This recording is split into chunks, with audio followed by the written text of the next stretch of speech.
Участие в круглом столе на тему развития человеческого капитала на Дальнем Востоке, проблемы решения принимает исполняющий обязанности главы региона Айсен Николаев. Мероприятие организовано в формате видеомоста с представителями из Москвы, Владивостока, Якутска и Петропавловска-Камчатского. Предлагаем посмотреть прямую трансляцию. Во Владивостоке ректор Дальневосточного федерального университета Никита Анисимов, руководитель Департамента поддержки кадрового обеспечения промышленного роста Агентства стратегических инициатив по продвижению новых проектов Юлия Ханьжина и в Петропавловске-Камчатском генеральный директор Агротек холдинга Владимир Рубахин. Здравствуйте. Итак, мы сегодня обсуждаем перспективы развития макрорегиона, который назван президентом России приоритетом в развитии страны на весь 21 век. На Дальнем Востоке создано 18 территорий опережающего развития. Режим свободного порта действует в 5 дальневосточных регионах. Уже реализуемые инвестиционные проекты и работающие предприятия создают новые рабочие места в регионе. Но кто будет работать на новых предприятиях? Откуда привлекать кадры? Главное, как обеспечить не только приток новых жителей, но и удержать людей на Дальнем Востоке. Об этом и пойдет речь на сегодняшнем круглом столе. Я предоставляю слово министру Российской Федерации по развитию Дальнего Востока Александру Козлову. Александр Александрович, мы знаем, что на социальное развитие Дальнего Востока выделено 55,8 миллиардов рублей. Эти средства в течение ближайших 3 лет будут направлены на ремонт и строительство объектов, которые находятся в непосредственной близости от 41 центра экономического роста.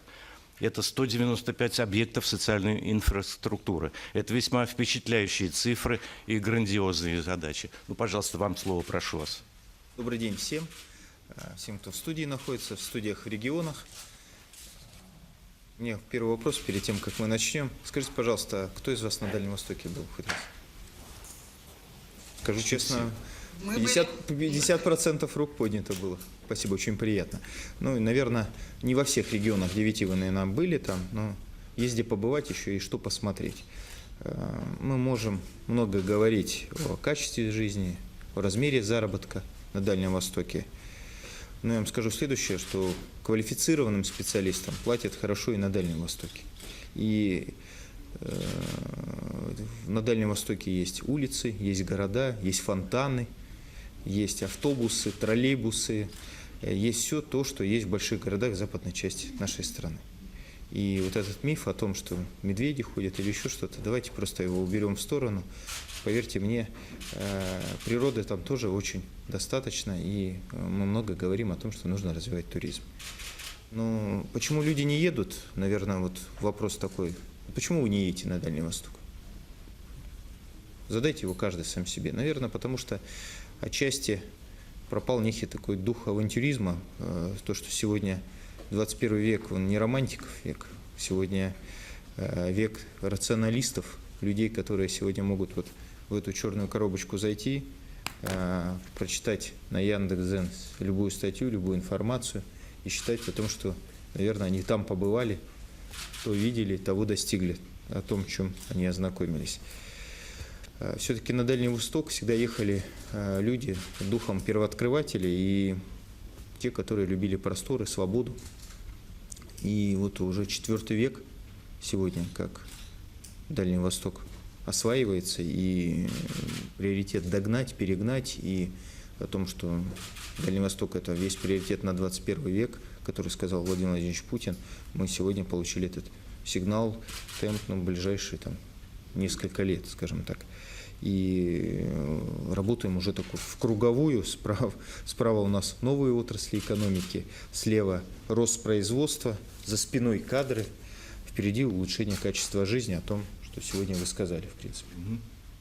А что касательно по новым отраслям экономики, мне, если можно, буду приводить примеры. Недавно, работая губернатором Амурской области и презентуя наш регион на Восточном экономическом форуме, я всегда говорил, вот Албазинский острог – это история о том, как наши казаки-первопроходцы держали рубеж против маньчжурского войска, и буквально прошло больше 350 лет, и уже первая космическая ракета полетела в космос. То есть что такое 350 лет, да? То есть и новая отрасль появилась, и Дальний Восток стал космической гаванью нашей великой страны. И много таких отраслей появляется сегодня на Дальнем Востоке. Это и черная металлургия, это и газопереработка, газохимия, это и «Газпром» заходит, и «Сибур» компания, и многие другие. И, то есть новый вид Дальнего Востока появляется. Алмазная переработка, то есть того, чего раньше не было. Что касается роста производства, сегодня больше 1300 новых производств появилось, которые пользуются теми новыми нормами законодательства, которые позволяют им сегодня появляться. Это и территории опережающего развития, которые дают те налоговые преференции, которые, в принципе, им нужны. Почему? Потому что они строят новое. Строят новое в тайге, в отдаленных местах, там, где сегодня нужно заново прокладывать дороги, заново прокладывать коммуникации. Это большие затраты, и платить уже, начинать налоги, не получив еще даже продукта, то, конечно, им становится сложнее, и эти новые институты развития, они им помогают. Конечно, создавая новые проекты, мы сталкиваемся с дефицитом кадров. И о том, насколько это очень важно, вы можете спросить любого работодателя. Вот, допустим, Альбина Рахимовна здесь присутствует, они сегодня представляют одну из групп компаний, которые и строят для «Газпрома», и сами готовы сегодня строить свой завод, и о том, какую работу они делают для того, чтобы как раз участвовать в новой кадровой политике Дальнего Востока. И мы сегодня начинаем адаптировать систему образования под те существующие проекты, потому что мы должны понимать с вами, что новые профессии появляются. Вот пример, опять же, и некоторые университеты становятся опорными, и взаимоотношения между работодателем и университетом, когда ребенок учится до 2-го курса, потом уезжает в профильный университет, допустим, по теме Роскосмос, а Амурский государственный университет учит до определенного курса студентов, потом отправляет в МАИ, они здесь учатся, проходят параллельно, если есть такая возможность, практику, и возвращаются на космодром Восточный уже подготовленными специалистами. И есть такая практика, когда из 2011 года поступивших студентов, из 48 студентов, 47 уже трудоустроены, обзавелись семьями, получили жилье в новом городе Циолковске. Это большая работа. Такая же работа сегодня со стороны новых производств, новых предприятий на уровне высшего образования, среднетехнического. И, конечно, не надо забывать школу, когда идет подготовка кадров, но профильные классы, и нужно готовить будущих специалистов, чтобы они не уезжали с Дальнего Востока, а могли пройти хорошее профессиональное образование с помощью работодателей на созданных объектах в других городах, которых у них есть, прошли практику и вернулись домой, на родину, то есть уже подготовленными специалистами, и развивали дальше Дальний Восток. Ну и четвертый поворот – это, конечно, улучшение жилищных условий. И вот тот пример, который сегодня привели, мы называем его так в рабочей версии «единая субсидия». Это больше 190 объектов, которые за 3 года нам нужно вместе с командами губернаторов построить на территории. Дмитрий Анатольевич Медведев поддержал, было подписано постановление в июле, и деньги уже сегодня находятся в распоряжении регионов. Это новые школы, это новые садики, это спортивные объекты, это объекты медицины, это не только объекты, это и мероприятия, связанные с поставкой оборудования, в том числе и в учебные образовательные учреждения. То есть многие другие хотелки, желания, которые основаны в первую очередь на мнении людей, которые живут на Дальнем Востоке.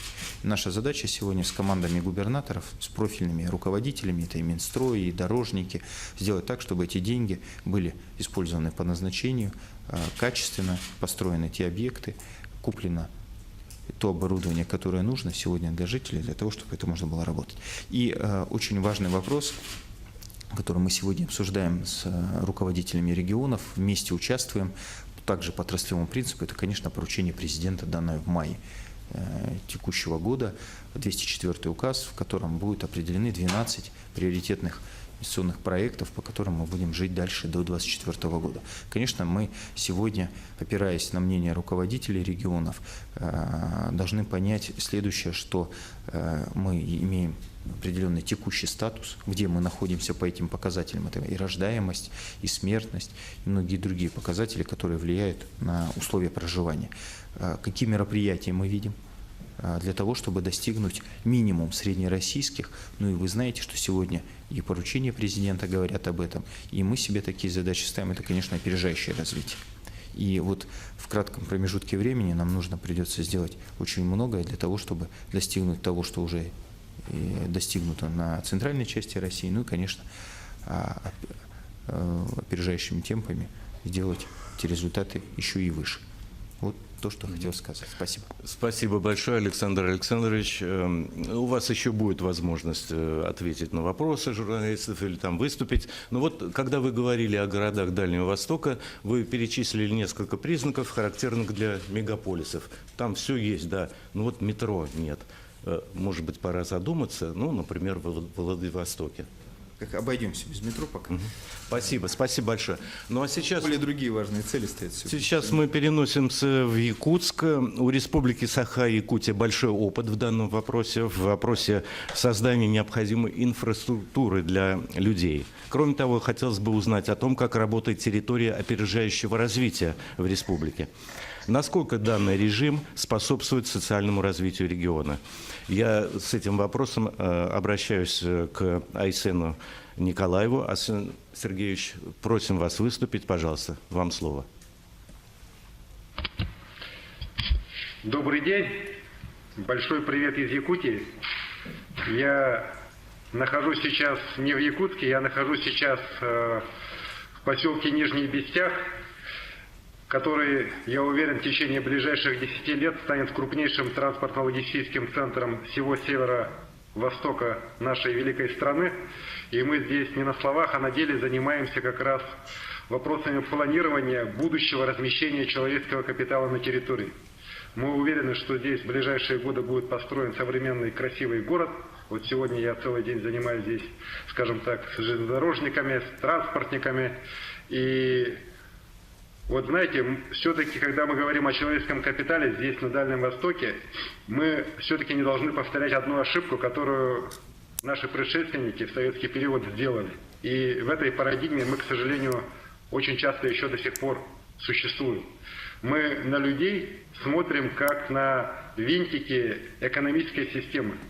И стараемся вот этот человеческий капитал подогнать под какие-то условия экономического развития.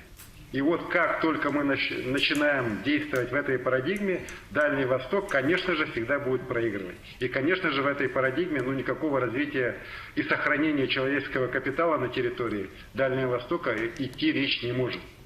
Мы должны смотреть с точки зрения сохранения человеческого капитала здесь, на Дальнем Востоке, как в первую очередь создание условий для жизни здесь людей, ничуть не хуже, чем в средней полосе страны. С точки зрения, в первую очередь, комфортности, в первую очередь, с точки зрения окружающей их среды, городских пространств, поселковых пространств, с точки зрения наличия каких-либо инфокоммуникационных технологий. И вот с этой точки зрения наш опыт работы и в городе Якутске предыдущие годы, вот Роберт Уразов прекрасно об этом знает, опыт вообще взаимодействия общества и власти у нас, он вот как раз показывает, что при наличии вот такого отношения к людям, в первую очередь не как к каким-то механизмам экономического процесса, а вот именно как субъектам вообще в целом управления, субъектом таким общественным, результат может быть очень хороший. И вот те же территории развития, опережающего развития, о которых сейчас вы сказали, их у нас две. Это ТОР Южная Якутия в городе Нерингре и ТОР Кангаласы в Якутске.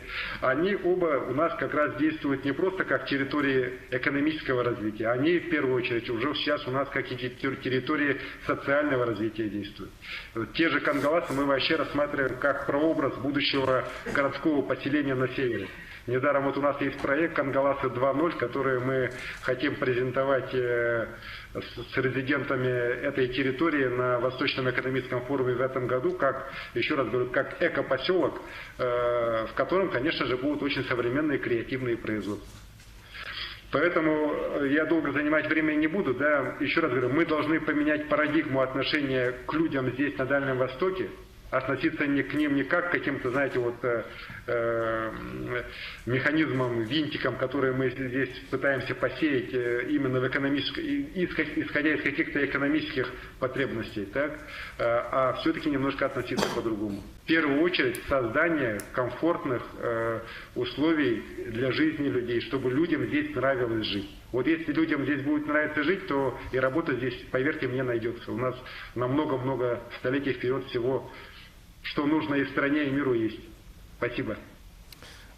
Спасибо вам большое, Айсен Сергеевич. Ну, как вы правильно сказали, мы вот проводим сегодняшний круглый стол в преддверии Восточного экономического форума. Он пройдет в Владивостоке 11-13 сентября. Принимающая сторона форума по традиции – Дальневосточный федеральный университет. И сейчас я обращаюсь к ректору университета Никите Анисимову. Никита Юрьевич, пожалуйста, расскажите, насколько университет готов к проведению форума и какую роль играет ваше учебное заведение в обеспечении квалифицированными кадрами дальневосточных предприятий. Пожалуйста, вам слово, прошу вас. Добрый вечер, коллеги. Остров Русский, Владивосток приветствует всех, кто участвует в сегодняшнем мероприятии. Мы действительно ждем сейчас Восточный экономический форум. На следующей неделе мы принимаем Международный дальневосточный морской салон. В первый раз будет 1000 участников.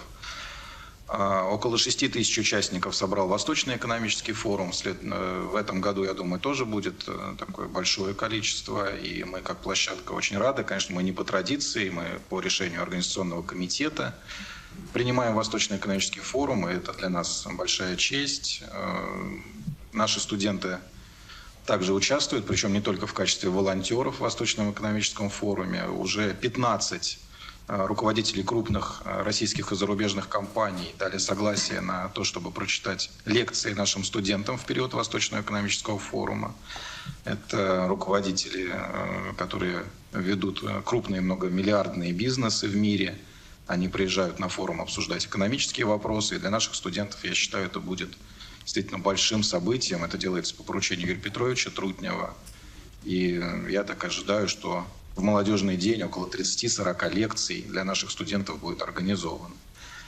И должен сказать, что вообще университеты, и особенно университеты Дальневосточного федерального округа, это центры, которые могут, должны и уже берут на себя ответственность за формирование нового поколения, нового кадрового будущего Дальнего Востока. Мы активные участники государственных программ по цифровой экономике, по пространству создания инноваций на базе высших учебных заведений. И, конечно, мы активно участвуем, как университеты, в стратегиях развития тех регионов, где мы находимся. Это можно сказать не только о Приморском крае, но и о других регионах тоже. Самый главный человек для университета – это, конечно, прежде всего его студент. Здесь, на Дальнем Востоке, коллеги, живет 6 миллионов человек. Это не так много. Поэтому каждый человек, который учится в университете, это особая ценность для нас. И уже со следующего года мы, Дальневосточный федеральный университет, со следующего учебного года, с сентября, перешли на индивидуальную логику работы с талантливыми одаренными студентами. В учебном процессе появляется модульность, академическая мобильность, проектная работа студентов и, главное, индивидуальные образовательные траектории. На мой взгляд, именно индивидуализация обучения студентов в университетах – это ключ к взаимодействию с работодателями. Потому что без тех образовательных модулей, которые реализуются университетом совместно с работодателем, где не только преподаватели университета, но и специалисты задействованы на производстве, внешние эксперты, о чем говорил Александр Александрович, приводя пример с МАИ и космодромом Восточный, применение стажировок, онлайн-курсов от ведущих специалистов. Это все инструменты, которые позволяют уже с младших курсов ориентировать студентов на конкретное производство. Открывается большое количество новых предприятий на Дальнем Востоке. В адрес университета поступает запрос, и мы уже в прошедшем учебном году провели 2 очень, на мой взгляд, эффективных пилотных проекта с Сибур Холдинг. И 20 студентов прошли специальное обучение, согласованное с Сибур Холдинг по образовательному модулю «Химическая технология органических веществ и полимерных материалов». 40 студентов, образовательный модуль по контрактному менеджменту. И сейчас они ориентированы на конкретное трудоустройство, на заключение уже ученического договора и трудоустройство в предприятиях холдинга. Это очень важно, потому что для нас Сибур Холдинг – это тот партнер, который действительно приходит на Дальний Восток с четко выстроенной кадровой стратегией. Это крупный работодатель, который на высоком профессиональном уровне выстраивает образовательные модули совместно с университетом. Не все, конечно, предприятия сейчас могут себе позволить предъявить четкую кадровую стратегию. И в этом тоже роль университета, федерального университета. Мы готовы включаться в том числе в разработку кадровых стратегий для тех предприятий, которые пока не готовы ее сформулировать, но уже пришли на Дальний Восток. И мы взаимодействуем с этими предприятиями, они готовы с нами выстраивать, готовы организовывать образовательные модули совместно с нашими студентами. Кроме этого, есть и другие механизмы: стажировка, целевая практика, проектная деятельность и, конечно, конкурсное трудоустройство. Для студентов 3-4 курса это очень важно. Хочу подчеркнуть, что 92% выпускников нашего университета в прошлом году трудоустроились в предприятии и компании именно Дальневосточного федерального округа. Это значит, что мы работаем на Дальний Восток, находясь на Дальнем Востоке. Уважаемые коллеги, я не хочу занимать время. Если будут вопросы, я буду рад ответить. Спасибо. Да, спасибо большое, Никита Юрьевич. Ну вот у меня на языке был вопрос вот, в ваш адрес, но вы в последней фразе буквально ответили на него. Я просто хотел спросить, есть ли такая статистика, кто из специалистов, выпускников ваших вузов дальневосточных остается в регионе и кто, может быть, уезжает даже за границу? Ну вот вы так сказали, что где-то 90% остаются. Вы знаете, здесь, конечно, статистика может разниться от университета к университету, и так, между высшими учебными заведениями она может быть очень разной, потому что в зависимости от того, как мы выстроили образовательный процесс, взаимодействие со студентом, насколько мы сумели почувствовать его индивидуальность, сумели выстроить его взаимодействие с рабочим местом, или дать ему возможность для создания собственного бизнеса. А по поручению президента России, прозвучавшего на одном из восточных форумов экономических, остров Русский – это территория высоких технологий, создания стартапов. И уже сейчас есть решение о том, что здесь будет строиться в рамках второй очереди университета и технопарк университета, где студенты смогут реализовывать свои стартапы как новые бизнесы. Так вот, в рамках этой индивидуализации очень важно не потерять людей. И в случае, если мы не даем им возможность взаимодействия с конкретным предприятием, с теми работодателями, которые сейчас уже пришли на Дальний Восток и вкладывают свои средства в то, чтобы развить Дальний Восток, то, конечно, ребята теряют себя и начинают уезжать в более успешные с точки зрения наличия метро регионы России. Но не метро главное, если они видят возможность для себя, для своей семьи остаться здесь и зарабатывать. Александр Александрович справедливо сказал, для квалифицированных людей здесь есть достойная, высокооплачиваемая работа. Условия по социальному сопровождению создаются прямо сейчас на наших глазах, мы это видим. Наш университет, например, активно включен сейчас в стратегию обновления общего образования в Приморском крае. Я должен сказать, что, например, впервые за несколько лет в Приморском крае есть призеры Всероссийской олимпиады школьников. Это значит, что ребята начали подтягиваться и верить в свое будущее здесь, в Приморском крае. Победители поступают в наш университет, учатся дальше. Поэтому вот все возможности для того, чтобы этот процент рос во всех университетах, сейчас уже созданы. Главное использовать правильную технологию, о которой я говорил, образовательные модули совместно с нашими партнерами. Спасибо. Да, спасибо. Ну, погода у вас будет хорошая вот 11-13 сентября, да? Договоримся. Да, давайте. Успехов в этом деле. Ну что же, а мы снова возвращаемся в Москву. Потребность компаний в квалифицированных рабочих кадрах и специалистах среднего звена составляет, по оценкам экспертов, 2/3 от общей потребности. Роберт Наилевич. развитие движения «Молодые профессионалы», World Skills Russia, Россия, это один из наиболее заметных успехов развития российской системы профессионального образования за последние несколько лет. В августе в Южно-Сахалинске пройдет финал национального чемпионата «Молодые профессионалы», а в 2020 году финал национального чемпионата состоится в Хабаровском крае. Как реализуется этот проект? Пожалуйста, вам слово. Спасибо большое. Да, но я сначала хотел бы, наверное, сказать, что WorldSkills — это далеко не только национальный чемпионат, это такая определенная вершинка на пирамиде. Да, и вот если характеризовать, собственно, организационный момент, то там все хорошо. Я приглашаю всех журналистов, всех присутствующих в зале и также в студии посетить ближайший финал на Сахалине. Это 8 и 12 августа. Но если говорить помимо того, что происходит организационно, сутейно, то я, наверное, хотел бы охарактеризовать сейчас регионы Дальнего Востока, которые, с точки зрения тех систем измерений, которые мы имеем. Вот если мы говорим, например, результаты предыдущего чемпионата, то только 2 региона Дальнего Востока, это Саха, Якутия и Хабаровск, попали в топ-10 регионов по так называемым чемпионам. Да, хорошо это или плохо? С одной стороны, хорошо, потому что многие субъекты Российской Федерации не попали в эти топ-10 вообще, а с точки зрения задачи опережающего развития, наверное, следует думать, куда дальше двигаться.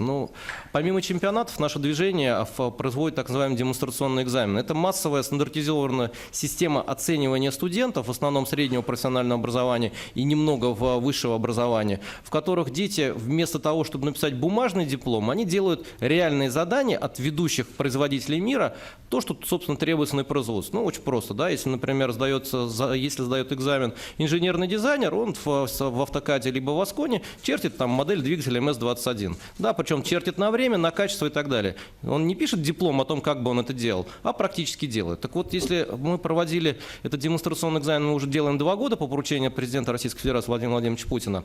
Вот если в прошлом году результаты дальневосточных, какой-то такой средний показатель был около 10% детей, которые пришли на экзамен, соответствовали мировым стандартам, то в этом году показатель вырос, он вырос до 25%. Вроде бы хорошо, но вот если посмотреть на среднероссийский, то Россия выросла немножко больше. Да, в среднем в стране 29% сдают. Вроде бы немного, вроде бы соответственно, но опять же, да, если все-таки смотреть там, где сейчас экономика растет быстрее других, она, очевидно, растет на Дальнем Востоке немножко побыстрее. И люди, которые там находятся, очевидно, к ним должны быть наложены, выпускникам должны быть наложены более высокие требования. Да. Помимо того, что мы проводим оценивание, мы проводим достаточно большие исследования в области навыков будущего и вообще занятости будущего. Так вот, мировой проблемой является то, что количество рабочих мест, в принципе, в мире уменьшается. Да, и вот эта проблема резкого сокращения из-за цифровизации и дигитализации, она известна. А для Дальнего Востока это скорее преимущество. Да, уже много раз это притча во языцах, недостаточное количество населения, не так много рабочей силы. На самом деле это огромный плюс. Да, то есть вопрос просто в том, что с нашей точки зрения нужно больше усилий налагать на то, чтобы те люди, которые выходили из образовательных учреждений, не только молодые люди, но и взрослые, которые там переучивались, получали более серьезные, более сильные навыки и были более производительны. Да, вот в этой связи я, например, хотел бы отметить активность Дальневосточного федерального университета. Ректор сейчас занят 2 барышнями, они слушают пресс-конференцию.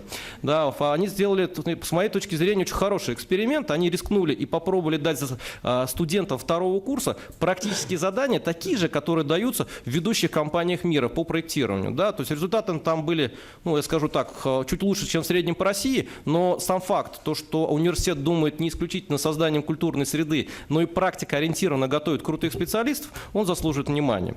Дальше, да, вот если говорить про колледжи, которые есть в Дальневосточном федеральном округе, то фактически мы сейчас в основном видим такую активность только в 2 регионах, к сожалению. Это Хабаровский край и это Республика Саха-Якутия. И всего 13 колледжей вот в этих 2 регионах, которые можно сейчас сказать, что готовят на среднемировом уровне. Много-мало, делайте выводы сами. Следующая цифра, да, это вот 28 колледжей по всей территории оснащены на мировом уровне. Это хорошо, потому что буквально в прошлом году не было вообще ни одного такого. Да, такое движение поступательное. И на прошлом Восточном экономическом форуме Владимир Владимирович говорил о том, что необходимо укрепить материально-техническую базу, и мы уверены, что этот процесс сейчас пойдет. Но что было бы важно, чтобы эта материально-техническая база, она не расплылась по всем территориям, а была сконцентрирована. Почему? Потому что, такой классический пример, когда мы покупаем станок, ставим его в полиэтилен и никого не пускаем. Почему не пускаем? Потому что нет преподавателя, который способен на нем научить другого. Да, и даже вот само слово преподаватель, если мы говорим про практическое обучение, это, по сути дела, суперпрофессионал, который способен другому передать свои навыки. Ну, не может сварщик, не будучи, скажем так, будучи преподавателем физкультуры, невозможно научить квалифицированного сварщика. Вы сами должны уметь суперски варить. Да, как бы это, как не говорится, помимо вот этой деятельности, наше движение сертифицирует мастеров производственного обучения по соответствию их мировому уровню. Пока вот на весь Дальний Восток всего 45 мастеров производственного обучения мирового уровня. Да, вот это точно тот задел, который, возможно, даст возможность для, собственно, Дальнего Востока сделать такой серьезный рывок. Да, если резюмируя, вот как что в качестве рецептов, наверное, да, нам кажется, что нужно зафиксировать амбициозную цель и к ней спокойненько идти. Что это могло бы быть? Да, ну, с моей точки зрения, точно можно говорить о том, что половина студентов, выпускников образовательных учреждений спокойно могут быть как минимум на среднероссийском уровне. То есть вот если сейчас в среднем по России это 29%, да, то есть поставить планку 50 и выполнить ее в обозримый период абсолютно возможно. Второе, да, что нам кажется очень важным, это вовлечение всех регионов. Пока, собственно, в профессиональном образовании сильны 3 региона. Да, это вот такой быстрорастущий Сахалин, который, собственно, проводит чемпионаты вот, буквально на наших глазах. Из состояния ничего сейчас делает такие успехи, что у многих других регионов, особенно средней полосы, занимало до 5 лет. Это Хабаровский край, это Республика Саха-Якутия. Хотелось бы, чтобы остальные 6 регионов также были активны. И второе, да, не надо забывать, что рабочий настоящего и рабочий будущего, это достаточно сложно понять, да, это как вот у меня рубашка, да, синий воротничок и белый воротничок, абсолютно непонятно. Навыки, которые требуются современному рабочему, они крайне инженерные. В этом отношении мы приветствуем тот опыт, который делает Дальневосточный федеральный университет, но, к сожалению, отмечаем, что другие вузы могли бы сделать точно так же, и это дало бы очень приличный прирост с точки зрения практикоориентированности. Ведь не все студенты высшего образования пойдут работать с начальниками, да, руководителями. Все равно все начинают с первичного звена. А если ты умеешь работать с руками и головой уже сразу, ты уже изначально профессионал. Ну, это, разумеется, это дополнительный плюс как для экономики регионов, да, и экономики макрорегиона, так и, в принципе, приличный вклад в прирост экономики. Ну и последний момент, да, вот много говорится о том, о влиянии заказа работодателей и так далее, да. Традиционно коллеги из образования говорят, что бизнес не может сказать, что нужно, бизнес говорит о том, что вы готовите не того, да, но это классическая проблема. Если почитать доклады министра торговли Российской империи 1890 года, он писал то же самое, что рестораторов и барменов готовят не тех, делать они ничего не умеют. Проблема во всем мире такая. Она лечится лишь одним путем – сокращением сроков подготовки. Если вы можете быстро подготовить человека под те компетенции, которые, собственно, нужны компании, 3-6 месяцев максимум, вы на коне. Если нет, да, как бы вы не конкурентоспособны. С моей точки зрения, это обращаюсь к министру, наверное, попробовать, если есть же такие территории опережающего развития с точки зрения экономики, такие экономические зоны, которые предопределяют несколько иные правила игры в отношении, собственно, экономических систем, пойти и рискнуть в части образовательных систем, сократив сроки подготовки, ну, например, если мы говорим с СПО, это 3 и 10 месяцев, а если говорим про высшее образование 4 или 6 лет, сократить до 6 месяцев по тем компетенциям, которые являются практикоориентированными. И с моей точки зрения это позволит сделать такой, создать условия, в которых местное население в первую очередь может быть быстро переобучено под те вновь возникающие рабочие места, которые создаются на экономике в макрорегионах. Спасибо.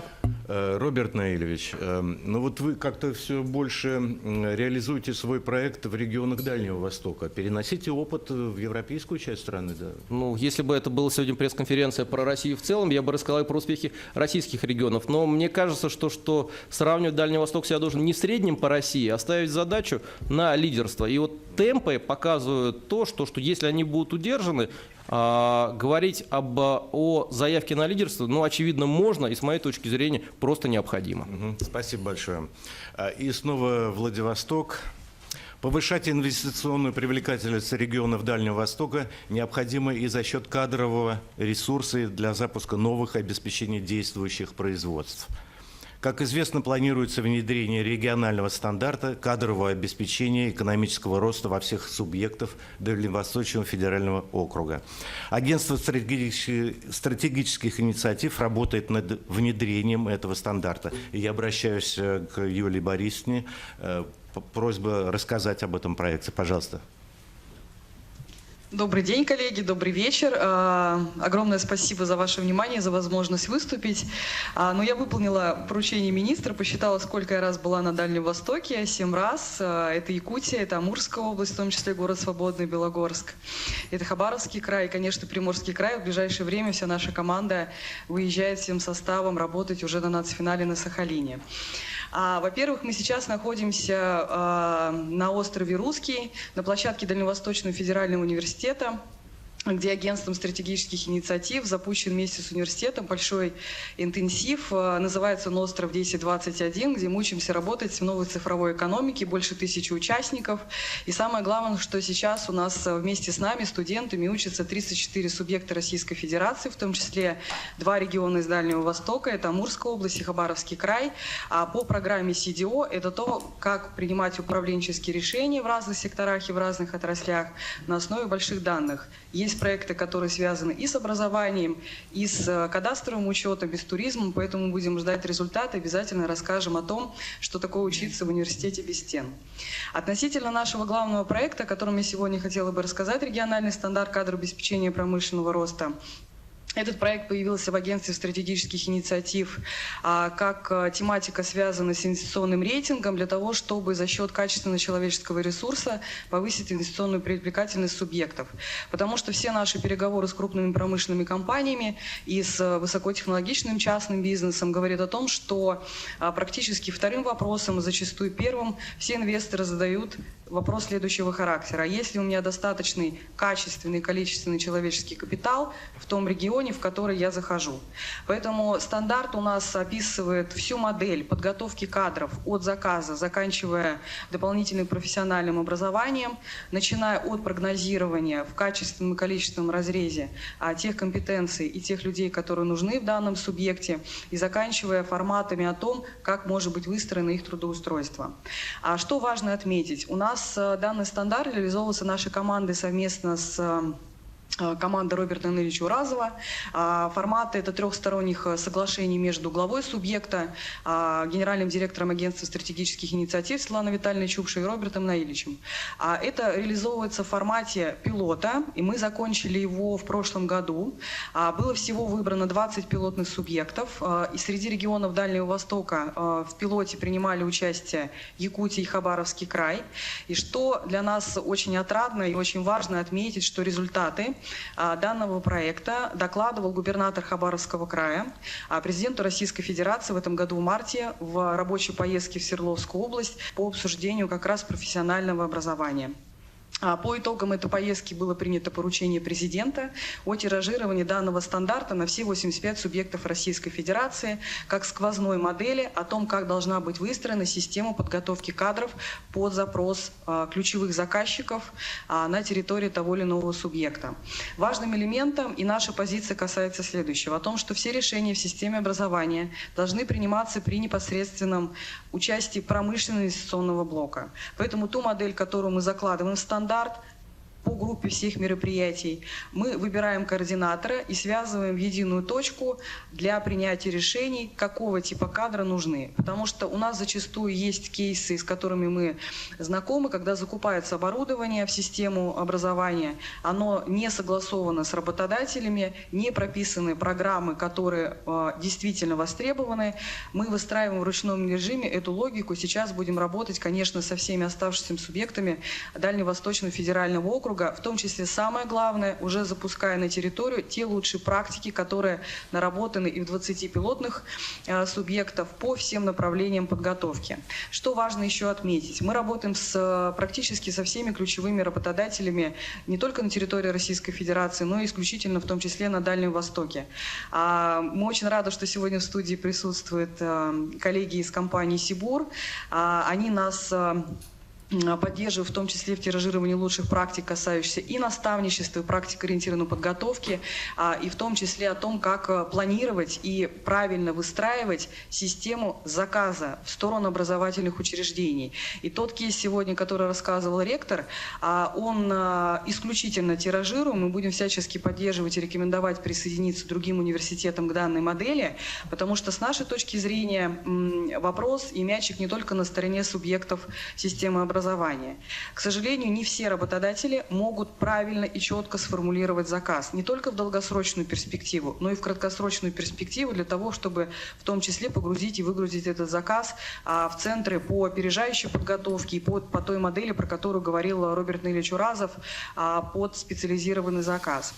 Поэтому в качестве, наверное, вот такого итога я бы хотела зафиксировать, что, во-первых, мы на площадке Восточного экономического форума, сейчас у нас уже высокой степени проработки подписания соглашений с Амурской областью и с Камчатским краем по реализации этого проекта на Дальнем Востоке. Хабаровскому краю мы с удовольствием предлагаем стать регионом-наставником, который прожил с нами действительно день за днем в течение 2 лет, и он будет помогать другим субъектам Дальневосточного федерального округа выстраивать эту модель на их опыте действительно уникальном. И также мы сейчас в рабочем формате обсудили готовность подписания соглашения между Агентством стратегических инициатив и Агентством по развитию человеческого капитала на Дальнем Востоке, на Восточном экономическом форуме для более предметной деятельности как раз по обмену лучшими практиками и передаче всех знаний, которые накоплены в агентстве по стратегической инициативе кадрообеспечения экономического роста. И мне кажется, в качестве таких вот предложений, еще в дополнение к Роберту Наилевичу. Вы смотрели прямую трансляцию «Круглого стола» на тему развития человеческого капитала на Дальнем Востоке. Оставайтесь с нами.